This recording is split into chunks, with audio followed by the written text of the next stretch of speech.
l'ensemble du peuple malien, particulièrement les électeurs, pour la confiance qu'ils ont placée en nous. Les Maliennes et les Maliens ont montré leur désir d'alternance et de changement. Nous avons compilé les résultats et hier, 4 heures du matin, nous étions largement en avance. Ceci nous a fondé, je crois qu'à fondé tous ceux qui ont écouté les résultats dans les différentes radios, à manifester spontanément et à Mopti et à Bamako. Nous appelons les autres régions à faire de même, parce que c'est une victoire de l'ensemble du peuple malien pour le changement. Aujourd'hui, cela est manifeste. Nous avons connu depuis des dérives inacceptables.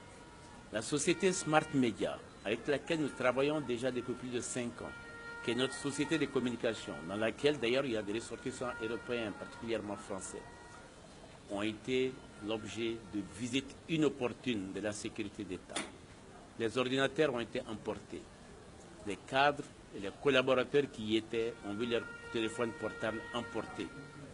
Un cadre a été mis aux arrêts chez lui, à domicile, sans aucun papier. On a voulu les accuser de trafic de drogue, ce que le magistrat a refusé.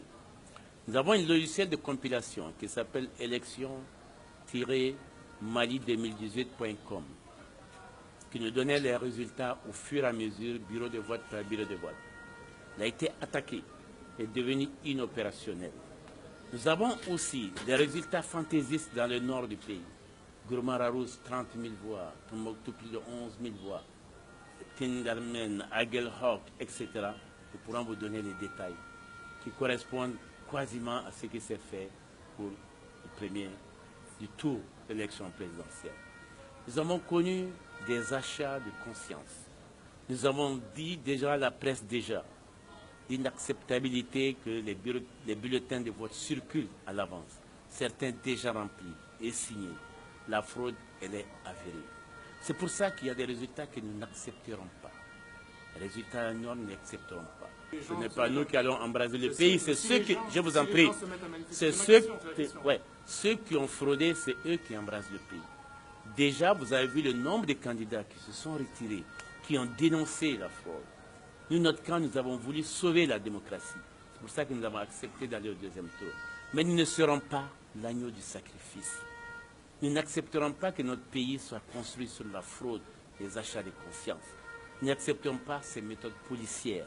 Nous n'acceptons pas que notre président soit élu par la fraude. Nous allons continuer à les dénoncer et nous allons utiliser toutes les méthodes possibles pour que la vérité soit établie. Nous n'accepterons pas des résultats de la fraude. Que ceci soit clair, que la responsabilité de la fraude, la responsabilité de ce qui va arriver dans le pays est du camp du président de la République. Nous tenons à le dire très clairement. Et nous avons des éléments clairs pour cela. Et c'est pour ça que nous dénonçons cela aujourd'hui. Quand vous dites que vous êtes largement en avance, est-ce que vous avez des chiffres pour... Bien sûr que nous avons des chiffres. Je vous ai dit que notre logiciel a été attaqué. On pourra vous montrer par une capture d'écran où nous en étions. Le logiciel, je vous l'ai donné. Vous n'avez qu'à rentrer dedans, vous le saurez.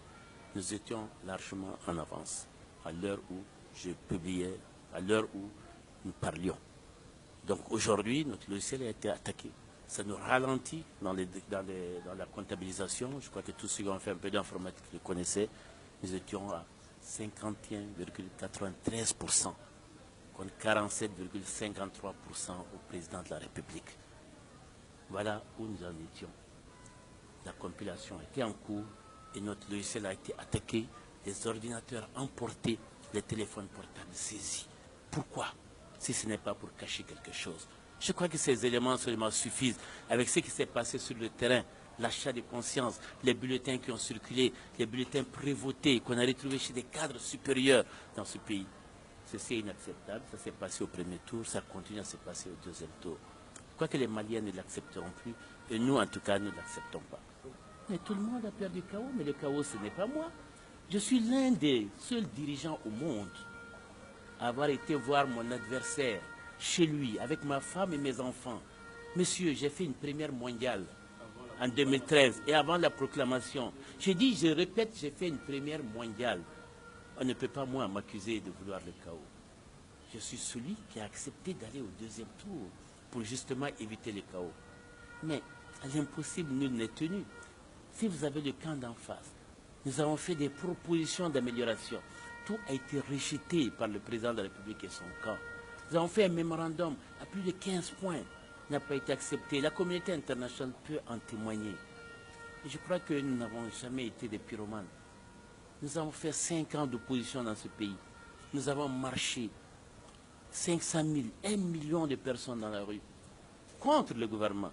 Ce n'est pas possible en Europe. Ce n'est pas possible en Amérique. Nous l'avons fait. Nous n'avons pas cassé une branche d'arbre. Nous n'avons pas cassé un feu rouge. Nous n'avons pas brûlé une voiture. Je crois que nous n'avons plus besoin de leçons de patriotisme de qui que ce soit. Je peux vous assurer, nous ne sommes pas des pyromanes. Mais ça ne sert à rien de continuer sur le mensonge. Le mensonge ne construit pas un pays. Le mensonge, ce n'est pas l'avenir de nos enfants. Voilà pourquoi nous rejetons tout ce que je viens de vous dire. Nous n'allons pas inventer comme eux. Ils ont inventé des chiffres. Nous vous dit, avec nos assesseurs de mandataires, on pourrait même vous donner les numéros de téléphone de tous les mandataires. Nous avons pris la précaution. Mais bien sûr, je peux vous montrer au micro tout de suite, si vous voulez, ce qu'il y a. Nous ne sommes pas des menteurs. Je tiens à vous le préciser, parce que nous n'avons pas intérêt au mensonge. Et nous ne sommes pas connus pour être des menteurs. Donc rassurez-vous, nous ne faisons pas des choses comme ça. Nous avons la preuve de tout ce que nous disons, de tout ce que nous faisons. Vous pouvez d'ores et déjà vérifier au moins que les ordinateurs ont été emportés. Ce sont vos compatriotes dont on a retiré les téléphones portables. Ça au moins c'est facile à vérifier. Et demander en ville ce qui s'est passé chez tel directeur de banque, chez tel autre. Je crois que tout ça, c'est des choses qui sont absolument vérifiables. Et je vous assure, nous sommes sincères dans ce que nous disons. Nous aimons notre pays. Nous aimons profondément notre pays. Et nous avons tout fait pour sauver la démocratie malienne. Nous avons tout fait pour sauver ces élections. Mais je pense que le camp d'en face veut se contenter d'un simple hold-up électoral. Et ça, c'est inacceptable.